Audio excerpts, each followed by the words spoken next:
ಅಜಿತ್ನ ನಿರಾಕರಿಸಿ ಅಜಿತ್ನಿಂದ ದೂರಾದ ಭೂಮಿ. ಭೂಮಿಗಾಗಿ ಅಜಿತ್ನ ಪರದಾಟ. ಇಬ್ಬರ ಮನಸ್ಸೊಳಗೆ ಹೇಳಲಾಗದ ಸಂಕಟ. ನಿನ್ನ ಜೊತೆ ನನ್ನ ಕಥೆ. ದೇವ್ಯಾನಿ ಮಾಸ್ಟರ್ ಪ್ಲಾನಿಂದ ಈಗ ಭೂಮಿ ಯಾರಿಗೂ ಗೊತ್ತಾಗ್ದಾಗೆ ಮನೆ ಬಿಟ್ಟು ಹೋಗಿದ್ದಾಳೆ. ಅಜಿತ್ ಭೂಮಿ ಎಲ್ಲಿದ್ದಾಳೆ ಅಂತ ಕಂಡು ಹಿಡಿದು ಅಲ್ಲಿಗೆ ಹೋಗ್ತಾನೆ.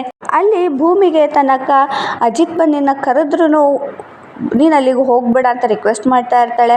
ಆಗ ಯಾಕೆ ಬರಬಾರ್ದು ಭೂಮಿ ನನ್ನ ಜೊತೆ ಅಂತ ಅಜಿತ್ ಬಂದು ಪ್ರಶ್ನೆ ಮಾಡಿದಾಗ, ನಾನು ಗೊತ್ತು ಸಾಹೇಬ್ರೆ, ನೀವು ನನ್ನ ಗಂಟಿರೋ ಕಳಂಕನ ದೂರ ಮಾಡ್ತೀರಾ ಅಂತ, ನಾನು ಅಲ್ಲಿವರೆಗೂ ಬರಲ್ಲ ಅಂತ ಅವಳು ಬರೋದಕ್ಕೆ ನಿರಾಕರಿಸ್ತಾಳೆ. ಅಜಿತ್ ಎಷ್ಟೇ ಬೇಡ್ಕೊಂಡ್ರೂ ಭೂಮಿ ಬರೋದಿಲ್ಲ. ನಿರಾಸೆಯಿಂದ ಅಜಿತ್ ಹೊರಟ್ಬಿಡ್ತಾನೆ. ಆಮೇಲೆ ಭೂಮಿ ಅವ್ರ ಅತ್ತೆ ಕಾಲ್ ಮಾಡಿ ಭೂಮಿಗೆ ಸರಿಯಾಗಿ ಕ್ಲಾಸ್ ತೊಗೊತಾ ಇದ್ದಾರೆ. ಮಾತ್ಗೂ ನನ್ನ ಅಮ್ಮ ಅಮ್ಮ ಅಂತ ಹೇಳ್ತಿದ್ದೆ, ಅದೆಲ್ಲ ಬರೀ ಬಾಯಿ ಮಾತಿಗೆ ಅಲ್ವಾ? ನೀನು ಹೋಗ್ಬೇಕಾದ್ರೆ ಈ ಅಮ್ಮಂಗೆ ಒಂದೇ ಒಂದು ಮಾತು ಕೂಡ ಹೇಳಬೇಕು ಅಂತ ಅನ್ನಿಸ್ಲಿಲ್ಲ ಅಲ್ವಾ ನಿನಗೆ ಅಂತ ತುಂಬ ಬೇಜಾರು ಮಾಡ್ಕೊತಾ ಇರ್ತಾರೆ. ಆಗ ಭೂಮಿ, ಇಲ್ಲ ಅಮ್ಮ, ಅದು ಹಾಗಲ್ಲ, ನಾನು ತಪ್ಪು ಮಾಡಿಲ್ಲ ಅನ್ನೋದ್ರ ಬಗ್ಗೆ ನನಗೆ ಎಷ್ಟು ನಂಬಿಕೆ ಇದೆಯೋ ನಿಮ್ಮ ಮಗನ ಮೇಲೆ ಕೂಡ ನನಗಷ್ಟೇ ನಂಬಿಕೆ ಇದೆ.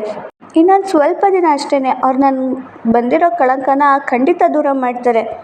ಸಮಾಧಾನ ಮಾಡ್ಕೊಳ್ಳಿ, ಆ ಕಳಂಕ ಹೋಗ್ತಿದ್ದಂಗೆ ನನ್ನ ಮನೆಗೆ ಬಂದು ತಲುಪ್ತೀನಿ, ನಿಮ್ಮನ್ನು ಅಜಿತ್ನ ಸೇರ್ತೀನಿ ಅಂತೆಲ್ಲ ಮಾತು ಕೊಡ್ತಾ ಇರ್ತಾಳೆ.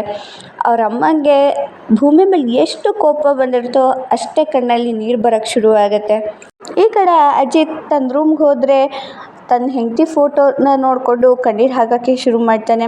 ಅವಳನ್ನ ತುಂಬ ಮಿಸ್ ಮಾಡ್ಕೊತಾನೆ. ರೂಮ್ನಲ್ಲೆಲ್ಲ ಪಟ ಅಂತ ಮಾತಾಡ್ತಿದ್ದಿದ್ದು ಭೂಮಿ ಇಲ್ಲೆಲ್ಲೂ ಕಾಣಿಸ್ತಿಲ್ಲ ಅಂತ ತುಂಬ ಮಿಸ್ ಮಾಡ್ಕೊತಿದ್ದಾನೆ. ಅಲ್ಲಿ ಭೂಮಿ ಕೂಡ ಅಜಿತ್ ಸಾಹೇಬ್ರನ್ನ ಸಿಕ್ಕಾಬಟ್ಟೆ ಮಿಸ್ ಮಾಡಿಕೊಂಡು ಕೊರಗ್ತಾ ಇದ್ದಾಳೆ. ಒಬ್ರಿಗೊಬ್ರು ಅವ್ರವ್ರ ಯೋಚನೆಯಲ್ಲೇ ಮುಳುಗಿ ಹೋಗಿ ಕಳೆದು ಹೋಗಿಬಿಟ್ಟಿದ್ದಾರೆ. ಆದರೆ ಎದುರುಗಡೆ ತೋರಿಸ್ಕೊಳ್ಳೋದಕ್ಕಾಗ್ತಿಲ್ಲ ಅಷ್ಟೇ. ನಿಜವಾಗ್ಲೂ ಅಜಿತ್ಗೆ ಭೂಮಿ ಮೇಲೆ ಪ್ರೀತಿಯಾಗಿದೆಯಾ ಅಥವಾ ಭೂಮಿಗೆ ಅಜಿತ್ ಮೇಲೆ ನಿಜವಾಗ್ಲೂ ಪ್ರೀತಿಯಾಗಿದೆಯಾ ಅನ್ನೋದು ಆದಷ್ಟು ಬೇಗ, ಅಂದರೆ ಅಜಿತ್ ಪ್ರೂವ್ ಮಾಡೋ ಅಷ್ಟರಲ್ಲೇ ಗೊತ್ತಾಗ್ಬೋದು ಅಂತ ನಾನು ಅಂದ್ಕೊಂಡಿದ್ದೀನಿ. ನೆಕ್ಸ್ಟ್ ಎಪಿಸೋಡ್ ಪ್ರೋಮೋದಲ್ಲಿ ಮತ್ತೆ ಸಿಗೋಣ. ಅಲ್ಲಿವರೆಗೂ ಬಾಯ್ ಬಾಯ್.